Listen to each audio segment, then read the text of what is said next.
और इस वक्त बड़ी खबर आ रही है दिल्ली से। देश की राजधानी दिल्ली के लोकनायक भवन में आग लग गई है। ये जानकारी हमें मिल रही है। दिल्ली के लोकनायक भवन में आग लगी है। भवन की चौथी मंजिल में बताया जा रहा है आग लगी है और प्रवर्तन निदेशालय का दफ्तर ही लोकनायक भवन में है। इनकम टैक्स ट्राइब्यूनल का दफ्तर है। चौथी मंजिल पर यह आग लगी है जहां की इनकम टैक्स का दफ्तर है। लोकनायक भवन दिल्ली का जहां आग लग गई है, चौथी मंजिल जहां पर इनकम टैक्स का दफ्तर है। देखिए तस्वीरें भी हम आपको दिखा रहे हैं किस तरह से वहां पर क्रेन लगाई गई है। जबरदस्त धुएं का गुबार उठता हुआ आप देख रहे हैं। ये दरअसल दिल्ली का लोकनायक भवन है और चौथी मंजिल से धुएं का गुबार उठता हुआ इनकम टैक्स विभाग का दफ्तर है। यहां पर क्रेन आप देख रहे हैं वहां लगाई गई है और इस आग को बुझाने की अब कोशिश भी की जा रही है। एबीपी न्यूज संवाददाता ओम प्रकाश तिवारी हमारे साथ जुड़ गए हैं। ओम प्रकाश, और क्या जानकारी मिल रही है? नेहा, ये आग चौथी मंजिल पर शुरू हुई थी। आग के कारणों का अभी तो आधिकारिक तौर पर पता नहीं चला है, लेकिन माना जा रहा है कि किसी शॉर्ट सर्किट के चलते ही आग लगी होगी। चौथी मंजिल पर आग लगी थी और इस आग ने इतना भयंकर रूप धारण किया कि पांचवी मंजिल पर आग फैल गई और छठी मंजिल पर जहां पर इन्फोर्समेंट डायरेक्टरेट का ऑफिस है उस फ्लोर पर भी धुआं भर गया है, लेकिन आग को काबू में किए जाने का प्रयास किया जा रहा है। लेकिन चौथी और पांचवी मंजिल इन दोनों पर भयंकर तरीके से आग लग गई है। लेकिन फिलहाल जो छठी मंजिल पर मौजूद लोग हैं उनका कहना है कि छठी मंजिल पर आग तो नहीं आई है, लेकिन पूरी छठी मंजिल पर धुआं भर गया है। लेकिन चौथी और पांचवी मंजिल पर जो आग है उसने काफी अपना प्रकोप दिखाया है और चौथी मंजिल की जो आगे इससे कितना नुकसान हुआ है इसके बारे में भी कुछ आधिकारिक तौर पर जानकारी नहीं मिली है। नेहा, ये भी बताइए ओम प्रकाश कि आखिर कितनी अहम है ये बिल्डिंग, कितनी संवेदनशील ये बिल्डिंग है, क्योंकि अगर दफ्तरों की बात की जाए तो प्रवर्तन निदेशालय और इनकम टैक्स के दफ्तर हैं यहाँ पर। बिल्कुल नेहा, अपने आप में काफी महत्वपूर्ण बिल्डिंग है ये भवन, लोकनायक भवन। चूंकि इसमें इनकम टैक्स के दफ्तर हैं, इसके अंदर इनकम टैक्स ट्रिब्यूनल के अलावा SC/ST का दफ्तर है, इन्फोर्समेंट डायरेक्टरेट का दफ्तर है।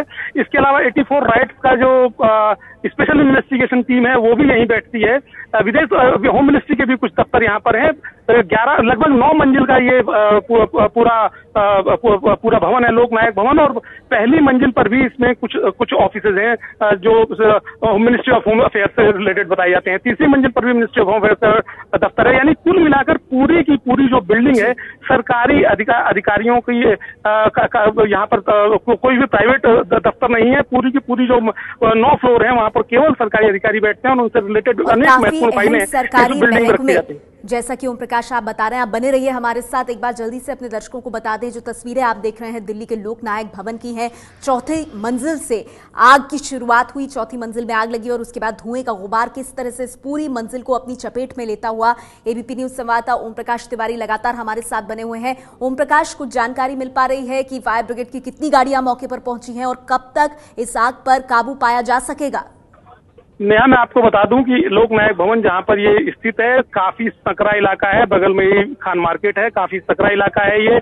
और खासकर यहाँ पर जो फायर ब्रिगेड की लगभग आधा दर्जन गाड़ियां फायर ब्रिगेड डिपार्टमेंट के मुताबिक यहाँ भेजी गई हैं, लेकिन गाड़ियों को यहाँ आने में भी थोड़ा सा टाइम लगा है क्योंकि इसकी एक तरफ की जो सड़क है वो काफी सक्रिय है। हालांकि अप्रोच रोड है इस बिल्डिंग तक पहुंचने के लिए, लेकिन लगभग आधा दर्जन फायर टेंडर इस बिल्डिंग की तरफ मूव कराए गए हैं और आग को काबू में कराने का पूरा प्रयास किया जा रहा है। कुल मिलाकर अभी तक जो बताया जा रहा है कि किसी शॉर्ट सर्किट के चलते आग लगी, लेकिन ये आधिकारिक तौर पर इसकी पुष्टि नहीं की जा रही है। फायर ब्रिगेड के अलावा लोकल पुलिस और स्थानीय अधिकारी भी मौके पर पहुंच गए हैं। कोशिश की जा रही है कि आग ज्यादा और ना फैले। बिल्कुल ओम प्रकाश, जैसा आपने बताया कि काफी महत्वपूर्ण ये बिल्डिंग है, संकरा इलाका है। कोशिश यही है कि जल्द से जल्द इस आग पर काबू पाया जा सके। शुक्रिया ओम प्रकाश आपका इस पूरी जानकारी के लिए। हम आगे भी अपडेट के लिए आपके पास आते रहेंगे।